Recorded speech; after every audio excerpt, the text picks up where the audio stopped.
My name is Leonard Nicholls, and I was called up in 1951 for National Service, and I was attached to the 14th Field Regiment RA. Okay. And what were you? My role was as a signaller and a radio operator. Right. So before we get too far into career, then, Yes. Len, just tell me a bit about who you are, where you're from, what life was like for you, sort of pre and during the war, your family, basically. Oh, right. Well, I come from a family, not a rich family, not a poor family, an average family. And during the war, when I was about 10 to 14 years old, I was up in Dagenham because my father worked in Dagenham with Fords, making army lorries, etc. So we moved up there, but it was a bit hectic up there with the bombs and everything during the war. So they decided to evacuate me, and of all places, the lady next door come from Newcastle. So I got evacuated up to South Shields, and then luckily it was in the school holidays, and the lady took care of me up there till her husband came home on leave, and I got ignored up there then, and I was out playing with all the Geordie lads and that, and being a bit of a cockney myself, I just couldn't understand them. So when it was time to start school up there after the holidays, I said, I want to go home. So I come back to Dagenham and lived out the Blitz there till after the war. Our favourite job was going to school, picking up the shrapnel, big lumps of shrapnel, and seeing what you could find and everything after the shelling at night. And one morning we found this incendiary bomb laying in the ground. It hadn't exploded, so we picked it up, took it to the nearest ARP warden, who panicked, don't give it to me, take it to the police station. So we took it there, and they said you should have left it where it was, but being kids, we thought it was rather adventurous. We did, yeah. Were you involved? Did you have any near misses in the Blitz? Maureen, my late wife, she come from West Ham, and she got bombed out there when she was a child. And where we lived in Dagenham, we had blocks of houses, and the next block to us got a direct hit, and the mother and the young child, who didn't want to go down to the ARP shelters at night, they got killed in it, unfortunately. They did.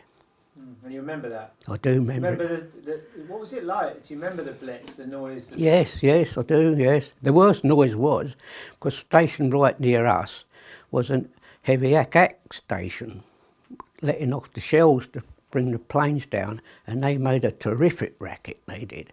Made the windows shake and everything, because they were so near. We had some canaries. One morning when we come down, they was all dead in the cage with the shock of the noise. It was. Still, it gave you a taste for the artillery. Well, that's one thing, because when I did get called up, the guns and that, I wasn't too frightened of them then, but they do make a racket. Obviously you talked about school, going to Newcastle. It's not I've heard that story before, actually.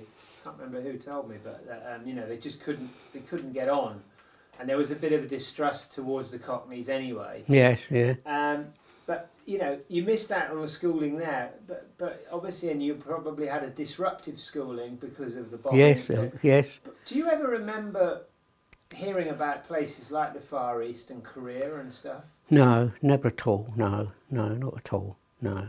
Just weren't taught about Korea? No, we wasn't. No, not at school.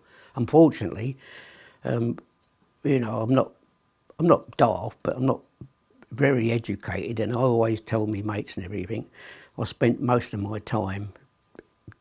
education time, down in the air raid shelters, because every time the siren went, we was down there, you see, sitting down there, waiting for the bombs to stop and etc. We was. So I didn't have much of an education to be honest. And your air raid shelter, was that a family one, or were you down Well, in the tubes? Or? No, ours was a family one at the back of the garden, in the back of the garden. But when we went to school, they had one, the great big concrete ones. They did. But ours was one in the back, right down in the back of the garden, which my dad had to assemble and put all earth over it. And we used to go down there at night. And unfortunately, one morning, it had been raining heavy at night, and there was 4 bunks, and the bottom bunks were underwater. And I was on one of them, and I woke up in the morning, and what's happened? And I was splashing about in water. It was. Wow. Yeah.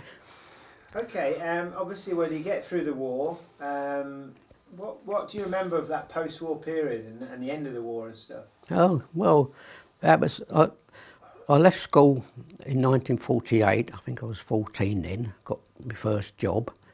And What was that? that was making spectacle frames, it was. And I went there and I was getting 30 shillings a week. And a pound of that Mum wanted for housekeeping, so that left me 10 shillings. And I had to pay 2 shillings a week for me tea, making tea. Another 2 shillings. There's always somebody leaving at this factory and that, so they're coming round, oh, so-and-so's leaving, can you put 2 shillings in? So in the end, I was left with about in old money, half a crown for me week. It was to spend. So I didn't have much of a life, really. I was a bit of a loner, and I made a cycle up, called it ASP, because it's made up of all spare parts, and I used to go cycling quite a lot. And one time I had a sister in Wembley, and I was keen on the speedway, and the Wembley Lions was a speedway team, and I cycled right up to my sister from Southend, which is 40 plus miles odd, and I went to see the speedway, and she put me up, and I cycled back home the next day. This was when I was about 15. It was, Yeah. and so I was a bit of a loner. So. And what about your call up then? And how do you, did you when were you actually called up then? In 51 or? Yes, 51, September 51. Okay. I was, and. Had you heard about this Korean War then? No, not at all. No. Not even heard of Korea? No. First time I ever heard of Korea was I got called up in 51. I'd done my basic training, and then I went to Germany, and I'd done my training there as a signaller and a radio operator. And then we went on manoeuvres in the Black Forest quite a lot, training. And then when we come back one day, I remember it well, it was we'd been out on manoeuvres, we were soaking wet, dripping wet in mud and everything, and we got cleaned up, and then the Sergeant Major come in and says, how would some of you lads like a nice cruise? So we said, what's that about then, Sergeant Major? He says, well, you want to go on a nice long cruise, a 5-week cruise to the Far East? He says, anybody want to volunteer? So I was getting brassed off with this Germany business, because there was so much in our regiment, in the artillery, there was so much, if pardon the expression, so much bullshit going on,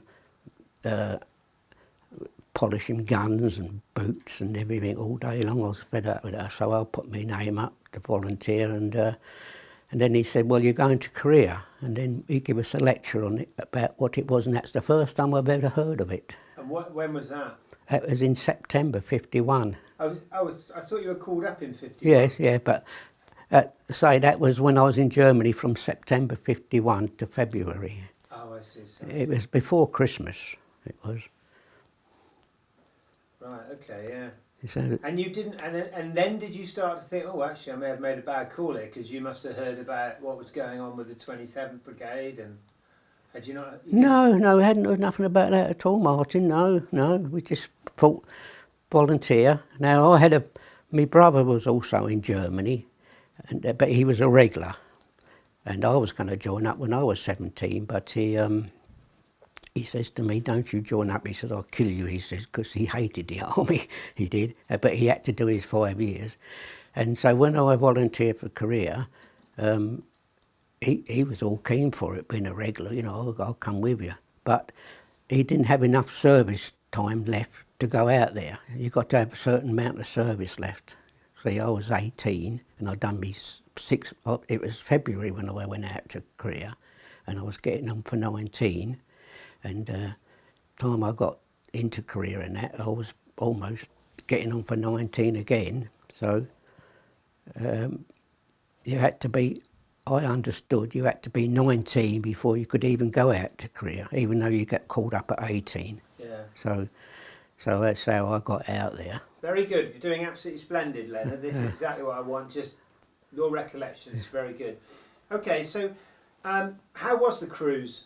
The cruise, it was wonderful, to be honest, because we was on a rather modern ship. We heard about these ships where you had to sleep in hammocks, you know, like the sailors did. But our ship was called the Empire. Oh blimey, what was it called now? Get me fault. Empire Fairway? Empire Fairway, that was the one. Do you remember that at all? Do you? Well, I know others. Yes, yeah. Well, that was after the war. All these troop ships were captured from the Germans. We took it from the Germans, and I remember all the bulkhead brass fittings were all in German and everything. But it was rather a modern ship, and we didn't have to sleep in hammocks. We had the proper bunks and proper mess rooms to eat. You know, we had 3 sittings because there were so many people on there. But it was quite modern. And the funny thing I recollect going out there was going through the Indian Ocean.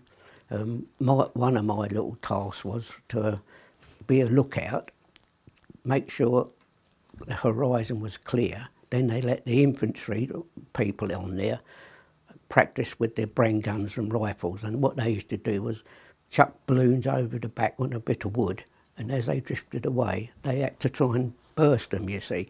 But as soon as I see a ship on the horizon, it could be miles away, cease fire, they didn't want no danger, you see.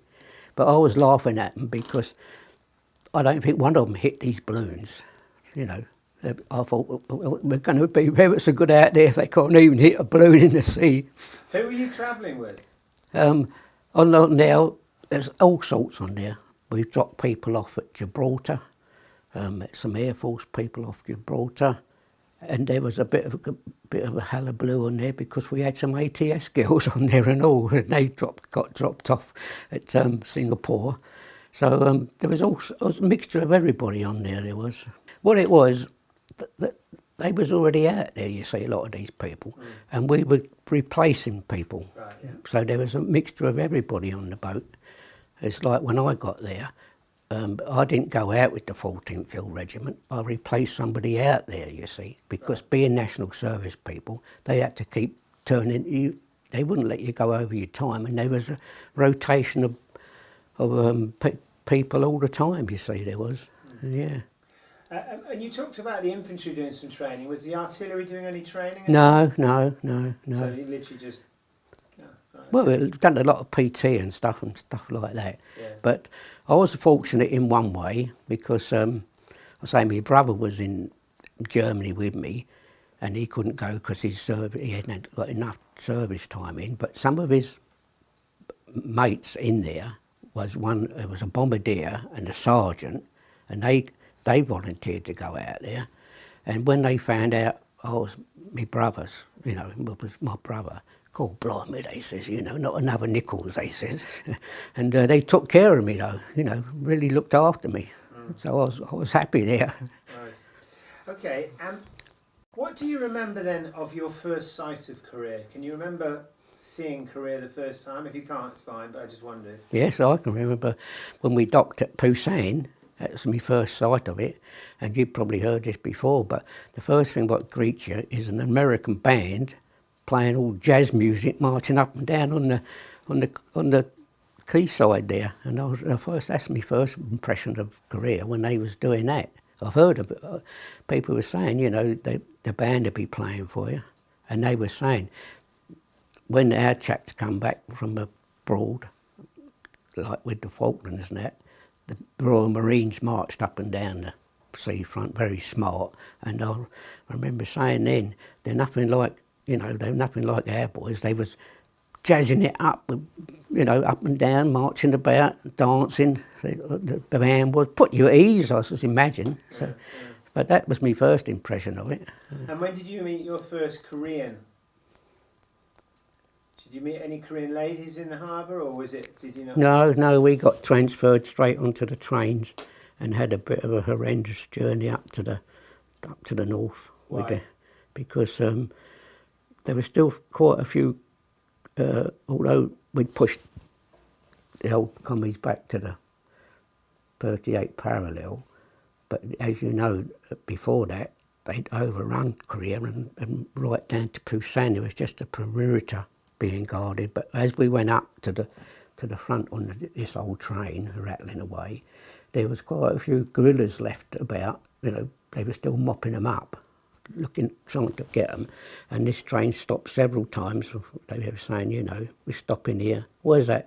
Well, there might be some explosive on the lines, what the guerrillas put on. And we kept stopping and starting all the time while they kept making sure the line was clear for us to go up there. So we're thinking, Christ, what we let ourselves in here for? Did you have any jobs on the train? No. Just sit there. Yeah, sit there, kit bag and everything. Very crowded. What about refugees? Had you seen many people? No, we went up mainly during the nights, we did. Didn't see much at all. I remember looking out in the early hours in the morning and that, and you could see all these paddy fields, rice paddy fields and that. But because down the south time, there wasn't so much like hills like there was up in the north where we went. There wasn't, it was pretty flat. I remember it took us quite a while to get up there, hours and hours. And I was thinking when I went back on my revisit last year, we got this bullet train from Seoul to Busan, and it only took a couple of hours. We were in this train, we were sitting there, and it come up on the screen, you're now doing 235 miles an hour. And I thought, Christ, that's, you don't know you're doing it. You might have been doing 23 miles an hour on the other one. Well, less than that, I should think, the way it was rattling about. And where did you stop? Was it a station where you stopped, or did you just stop on the side of a railway line and you all got off? Or do you remember getting out and thinking, right, now it starts? Or? Yeah, no, we stopped. I didn't know where it was, but we did stop at a rather a large station, and when you looked out, all we could see was loads of 3-tonners. That's trucks, British trucks. And we offloaded onto them, and some, we was all queuing up, and you go on that truck, you go on that truck, and I was put on the truck which went to the 14th Field Regiment up on the front line, and that took another couple of hours to get up there on the truck. It did, but that's what we had to do, disembark from the train and get onto these army lorries, and they all went to different parts of the front line. They did. Okay, and so just chronologically tell me what you remember of that. Then you've got your three, and what happened next, just so I can establish where we are and when it is, etc. Well, when we got off onto the truck, we went up, and at the time I didn't know where we was, but I found out we was at this place called Summeree. It's a sort of an area, and we went there, and the truck pulled up in a valley, because the hills, you looked up, there's hills everywhere, massive hills. I would prefer them to mountains than hills. But anyway, they pulled up in this valley there, and I got out the trucks, and you could see our battery of guns, because I was in the first Blazers battery, Royal Artillery, which had 8 guns in it. Each battery had 8 guns, so the regiment had 24 guns. And I got out of there, and of course the first thing I recalled is looking around. There was a few Koreans, young boys, running around, doing odd jobs, And then, of course, got greeted by the sergeant major, and told where to go, and I was billeted in a little hoochie thing, what they called it, was a little thing dug in the side of the hills, with another chap who was a radio operator, and he introduced me to him, and we became great friends. And that's how I first got introduced to where I was going. What, do you know what day it was? No, can't recall. So describe what your job is then. Right, my job, I was trained as a signaller, radio operator, and my job was, I was radio was to radio, take radio signals from the Royal Signals, who was out there. We used to tune our radios to them, and they used to get come. We had one attached to our regiment, and he was a friend of mine when I got out there. And my job was, when I got there, was to be attached to the battery command post, and I became the battery commander's radio operator. Now, normally, the battery radio operator also can drive. So the battery commander has a jeep, and he has the radio operator come driver in the jeep with him. But unfortunately, when I was there, the driver couldn't operate the radio, and me being a radio operator couldn't drive the jeep. So there was three of us in the jeep. There was the driver, the battery commander, and I was in the back with my little radio set, giving commands to the guns, etc. That's when we was on the move. Right, and just so you obviously got to see a little bit then because you were moving around. Yes.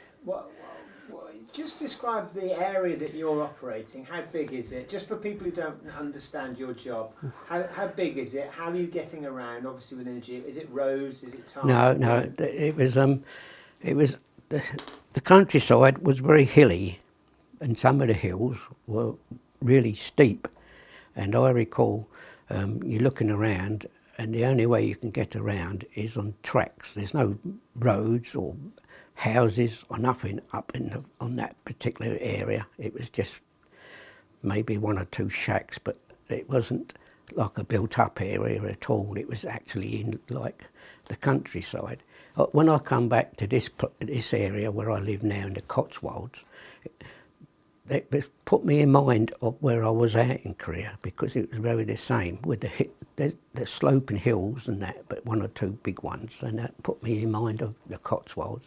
So when we used to go around with the battery commander, sometimes he was in the command post, and then another time he wanted to go and visit the guns. We used to go to the guns, and very often we used to go up to the observation posts up in the front line, right up in the front line, and that was a bit of a very traumatic experience, because the hill we went up, they always recalled it was Hill 365. I think it was the hill the Gloucesters were on, I'm not sure. But anyway, the sappers had made a track up this hill, round and round. You just can't go up straight because it's so steep, so you're going back and like curving round and round.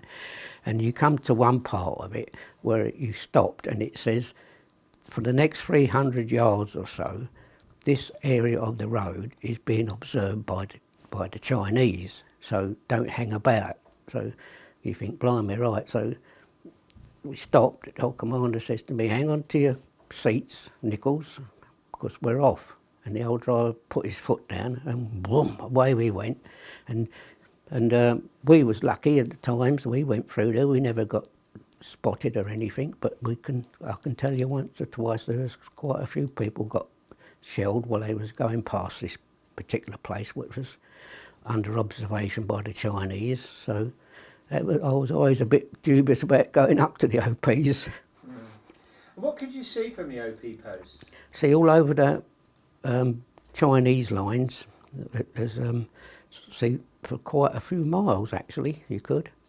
And you could actually see Chinese people? Yes, I've seen the Chinese there, yeah, because I did have a spell up there as an OP operator, because the battery commander, when they called him the observation post officer, the OP, he went on leave, and our battery commander took over for him for a week or so, and I was up there with him as his radio operator, and his job was to look around with the glasses, and he'd spot something moving, and he'd get the map reference and give it to me, and I had to relay it back to the command post, and then they relay it back to the guns, and bang, then we watched for the shell bursts when they come over.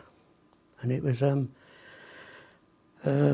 quite an experience really, because they always says they called us long-range snipers, and we could put a shell down, you know, within a few yards of somebody, and which we did. But that was to the skill of the OP commander, given the exact map reference. We had to adjust the shells one way or the other, 50 yards or so, but we could put these shells down amongst them in a matter of minutes, we could.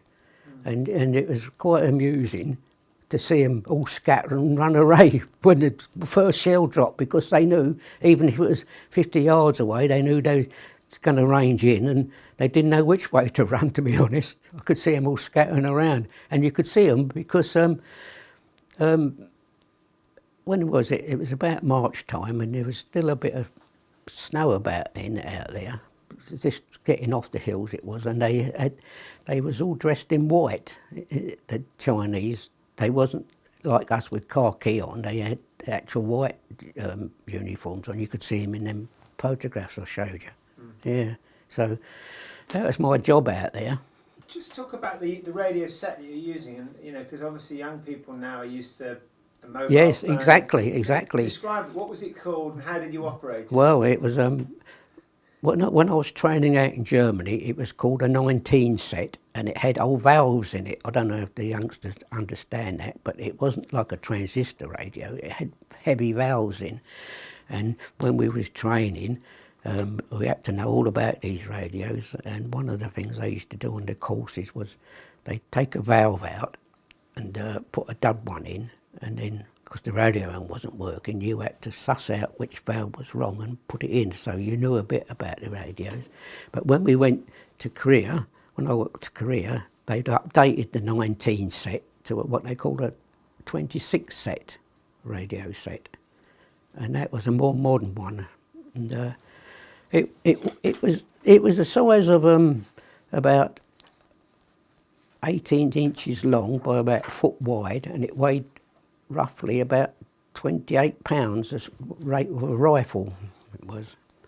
Plus batteries? Yes, yes, right. And had that on they had made a rack, and we had it on our backs when we was out walking about. We had it on our backs with the radio mast sticking up, and it was quite heavy actually, it was. Just with that in mind, did you ever do any foot patrols? No. Luckily I was pleased, because I was not only doing the OPs, as I say, sometimes I was in the command post, and what you had to do, when the patrols went out at night, they had one of our OP officers with them, with a radio operator, just in case they got in trouble and they wanted backup guns. And I was on the radio one night, and you know, you're not just sitting there half the time, it's quiet, and all of a sudden you'll get a signal from the Royal Signals just to check you're on tune and everything. But one night, one of our captains, Captain Thompson, he was out with his operator, and I heard over the radio this sound of gunfire, like machine gun fire. I could hear it through his headphones. Anyway, the pair of them had got killed. The patrol had been ambushed, and his name was Captain Thompson, and he was in charge of me sometime out there, and so I was quite upset about that. And his radio operator got killed and all, he did. But being on call that night, it brought it back to me, because you know, you're sitting there and you don't really want to hear them, because you know they're in trouble. But when I heard this gunfire, machine gun fire, I thought, what's that? You know, and then it all went quiet, and then next day the people were saying, you know, they got ambushed, the patrol, so they got killed, and I'm very sad about that. How do you sort of recover from that? I mean, if that's someone you know quite well. Yes. Well, I was upset for quite a days, but out there, you just have to get on with your job. It's, you know, you can't do nothing about it.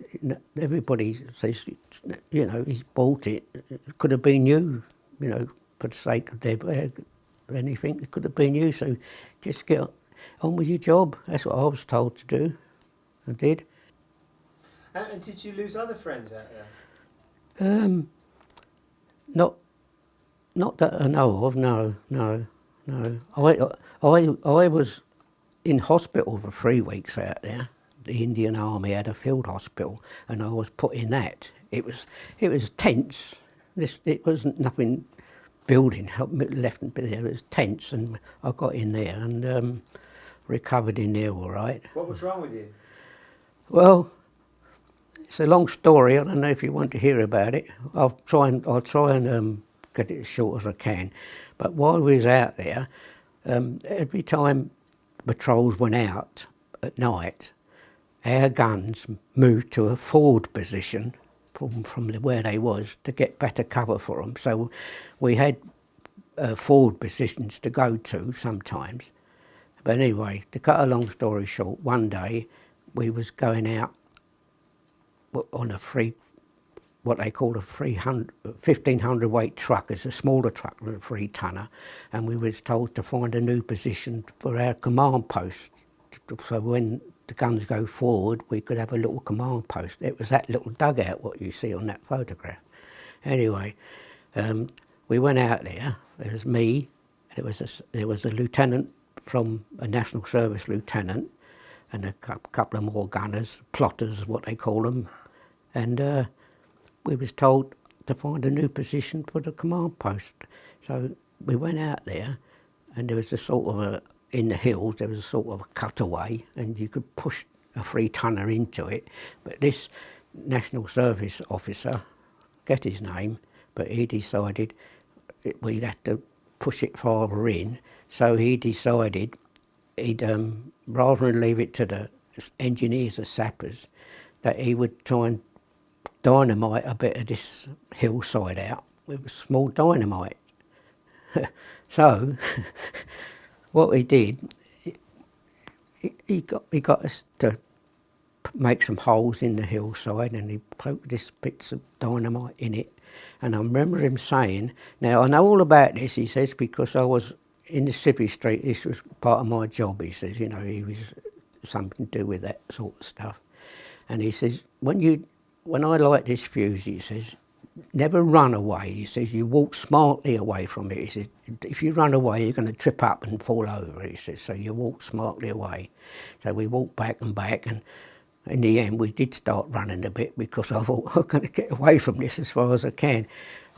Anyway, we stopped, and I sort of hid somehow behind some boulders or something. But anyway, up this dynamite went bang, and there was rocks flying everywhere. My God, it was absolutely ridiculous. There was rocks flying everywhere, and one of them smashed me right in the knee, and nasty thing. I've got a scar there now, and God, I went down in agony, and bloody great rock in my leg there. So they carted me off eventually to this field hospital, you know, while they patched me up for 3 weeks.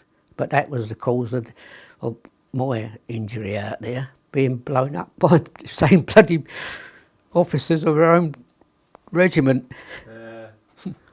Okay, and what was the setup like at this Indian MASH? What were the doctors, Indian hospital, what were the doctors like? We'll just describe it for people who don't know. How many tents, how many people? Well, it was a large marquee, car key, of course, and there was about 20 beds in there, 10 a side, 20 beds, 10 a side, and the doctors and the nurses were Indian, obviously it was their job to come out there. And they could speak English, but as you say, speak English, but as they do now, sort of all do, how can I explain it, but they talk in sort of broken English, and you could understand them, and they were quite nice. But I was in there a few days, and then this chap who tried to blow me up come and see how I was, how are you getting on, Nicholls, you're all right now. Yeah, I said, it still hurts. He said, well, you'll soon be back with us, he says. And I was in there for about 3 weeks, getting better with my knee. Quite a big injury then. It was a nasty injury, yeah. And but another thing I recall in there, it wasn't just British in there, because we was a Commonwealth division. There was Australians in there, Canadians in there, and some of them were quite badly injured. But what annoying part was there was a couple of Australians in a couple of beds next to me, and they were going round, not pinching, but they was taking everybody's hat badges. And because I was in the Royal Artillery, they hadn't got a Royal Artillery hat badge. So when I was ready to go out, put my hat on, there's no artillery badge on it. So these Australians had it. And so when I got back to the front line with my regiment, the quartermaster used to come up to the front line every now and again to see if you wanted any equipment, what you'd lost, socks or etc. And I said, I want a new hat badge, I've lost mine. He said, how'd you lose that then? I tried to explain to him about the Australians nicked it. Oh, well, he says, he gave me another one, but I had to pay for it. I was amazed, because I always thought when you was in combat, if you lost any gear, they just give you other stuff. But he says, no, you've got to pay for it. You didn't actually pay in money, but they put it in your pay book. It's 2 and 6pence it was to pay for a new hat badge. And that upset me for quite a while, that did. Surprised. Did you meet any other Commonwealth regiments? You obviously met the Indians. Did you ever work with and you met some of the Australians. Did you ever meet any of the Turks, the South Africans, the Belgians? No, but I didn't meet any of them, no. But on being a radio operator, I did have contact with several of them on the radio. I did, because they all had to be all on one sort of station out there. I did, so I did have conversations on the radio with them, and they could speak quite English actually. The Turks? Yes, yeah. And I must tell you, you talked about did I meet anybody else out there? Well, in 1952, the front line was pretty static. It wasn't going backwards and forwards. It was called a Battle of the Hills, really. Going out on patrols in the hills and back again, it was pretty static. So when you had a bit of a quiet time, they decided that we could go to the American guns for a week, and then some of the Americans come with us. So me and a little chap called Geordie went to the American sector for a week to just stop with them. And we had a great time with them. We did. What made it good? Why was it good? The food. They had lovely food. Ours mostly all sea rations and bits and pieces. But we went there, whole chickens. God, it was marvellous. It was puddings, custard. You couldn't get enough of it. You couldn't. It was lovely, it was. Yeah, they do food well, don't they? They do, yes. What about did you ever go and see any ENSA shows? Yes, I did. I do remember that. I can remember one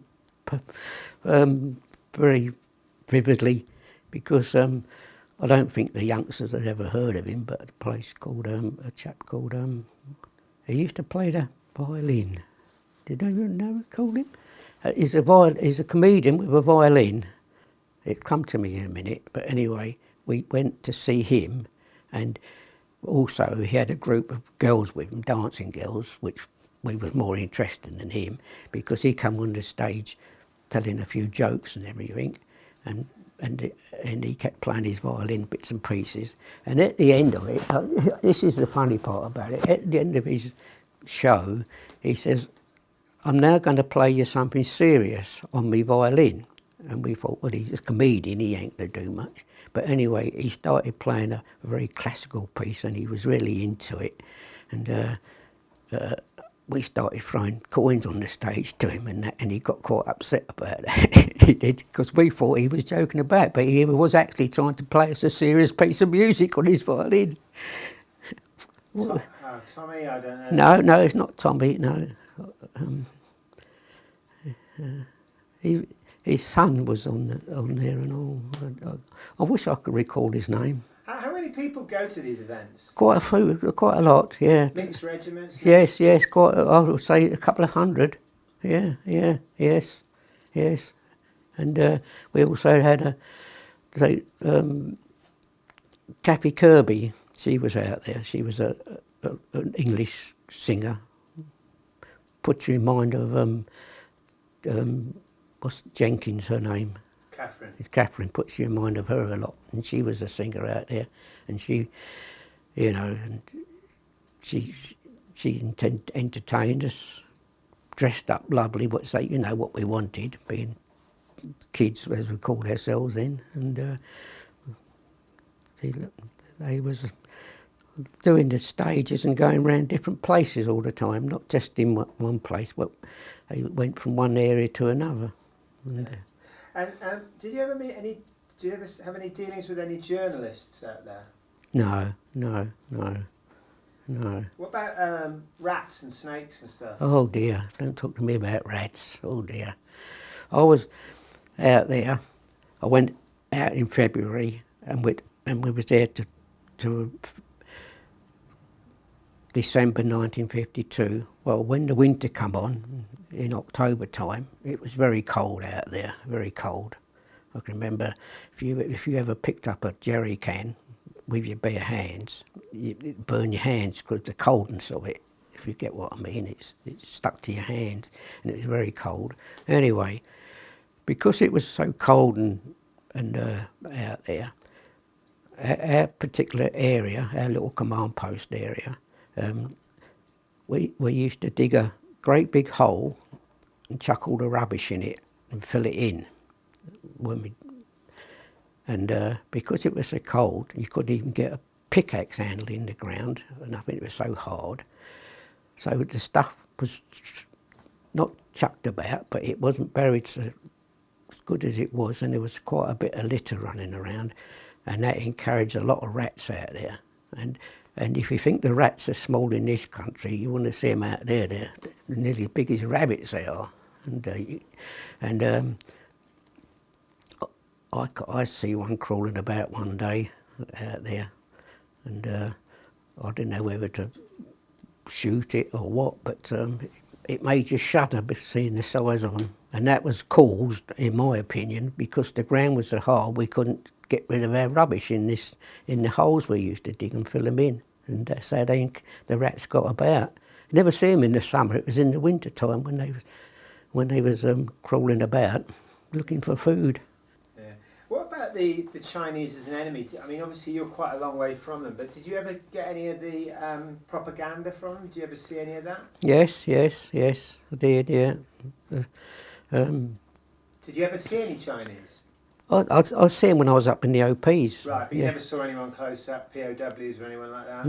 No, but these propaganda you're talking about, when I was up with the OPs, they used to broadcast stuff over the tannoys so you could hear it, you could. Think something about, you wish you was home with your girlfriend and all this, why don't you go home, and you're wasting your time being out here, and there's all sorts of things they was telling you to get you back up. Yeah. It was coming over to tannoys quite a lot, it was. And then at one time, I can't recall how we got them, but I think they used to send them down by the plains, I think, but Christmas cards. They used to send you Christmas cards from the Chinese. I think if you go to see Trevor, he might have one of them. I'm not sure. Oh yeah, Koreans. You mentioned that you saw Koreans running around when you first got to Lyme, but did you ever, do you have any dealings with the Koreans, the helpers? And Not only in the sense that in our command post there was battery commander, his second in command, a couple of what they call plotters who plot the things, and then a couple of radio operators. There's about 8 of us in the command post, and we got this little Korean chap. He was about 14, I suppose, and he used to do all our washing for us. We called him Dobie, the Dobie washer. Little Kim his name was, and he used to do our washing for us, and we used to give him food and keep him. So that's the one I remember. He was about 14, he was, and a nice little chap he was. You trusted them? Yes, oh yes, yeah. Well, he was so pleased to be with us, I think, that's what it was. Well, I asked him once where his parents was, and he shrugged his shoulder and says, "You don't know." Well, what's that feeling like when you know that you've finally done it and the build up to it? Did you have nerves about? No, it was just we knew he was going to be pulled out of the front line and go to Hong Kong and then eventually get back to England, and once we knew, we was very elated, really, because couldn't wait to get back to Hong Kong and get demobbed. But while we was waiting to be pulled out the line, the rumour was, he was going back there, and there was a very joyful mood amongst us all, really, rather than being, well, we don't want to leave this place.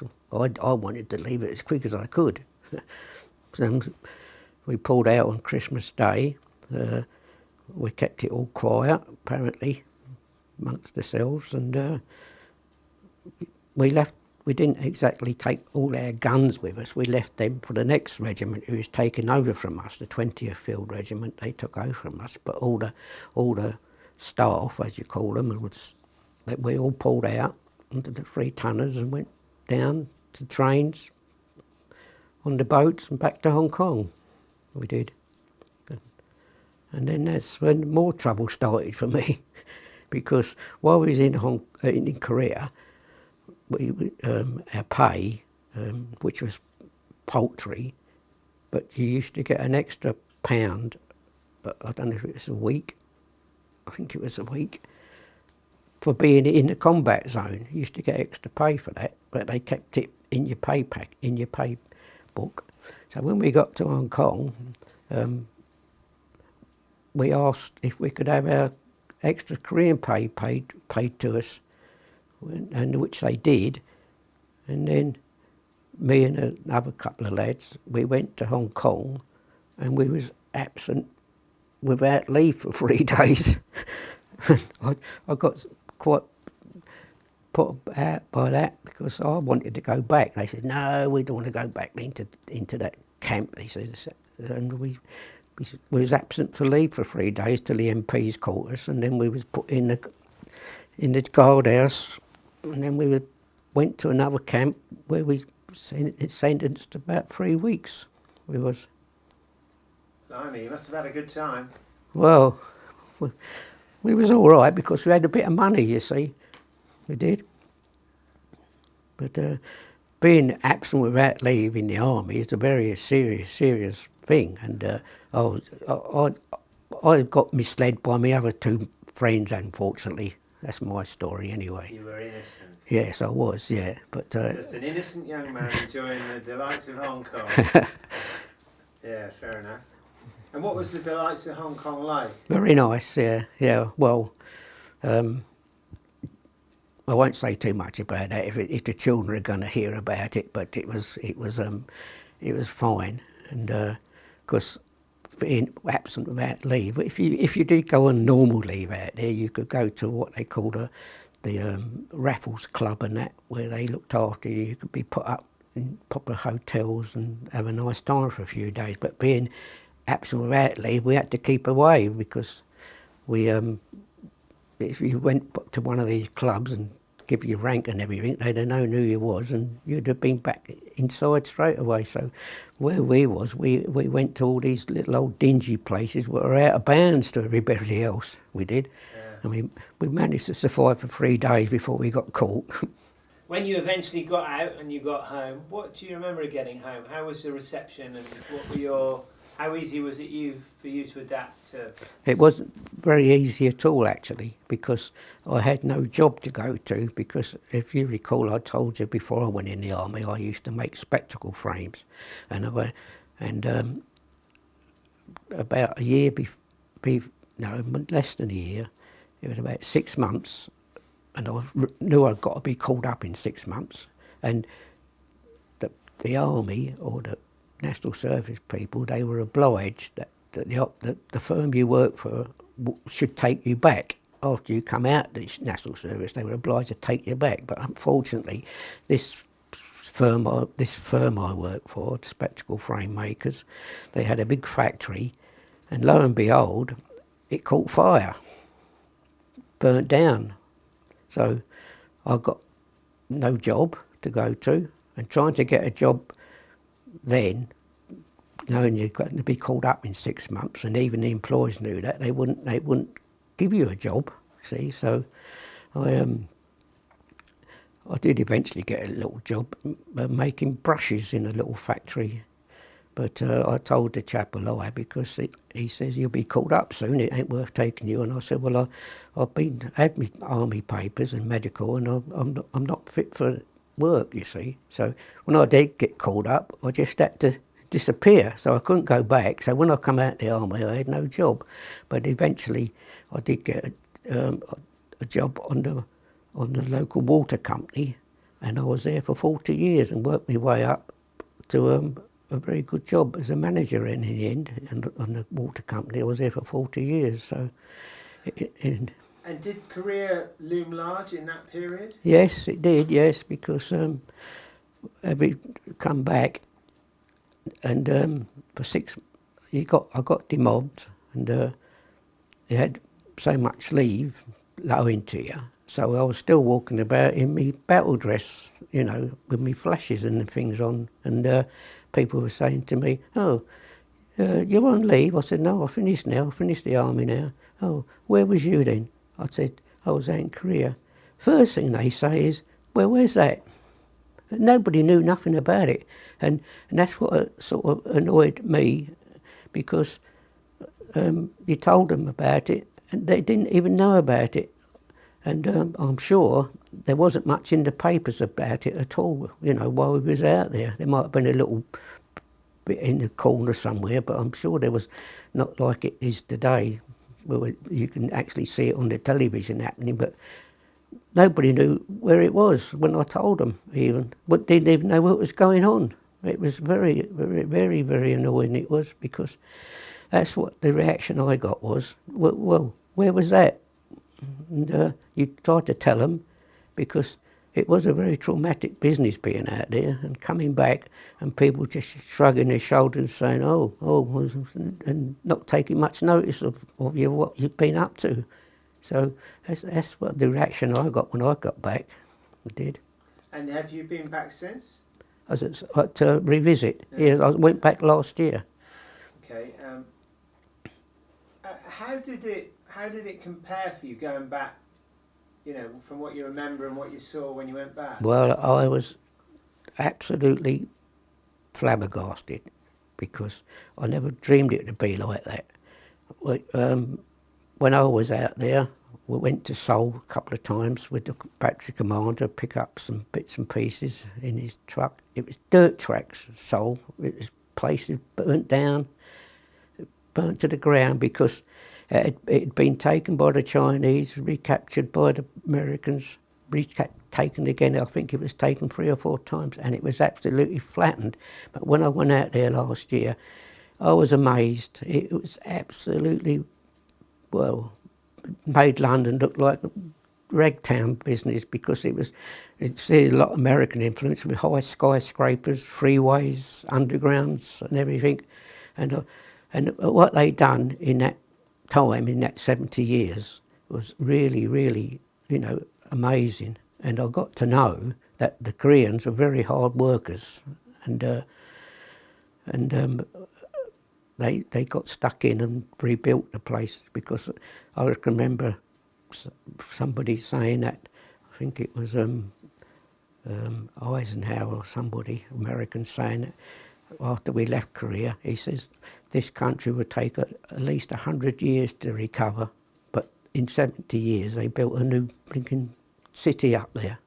Marvellous it was, absolutely marvellous it was. They must have worked like maniacs to get it done. They did.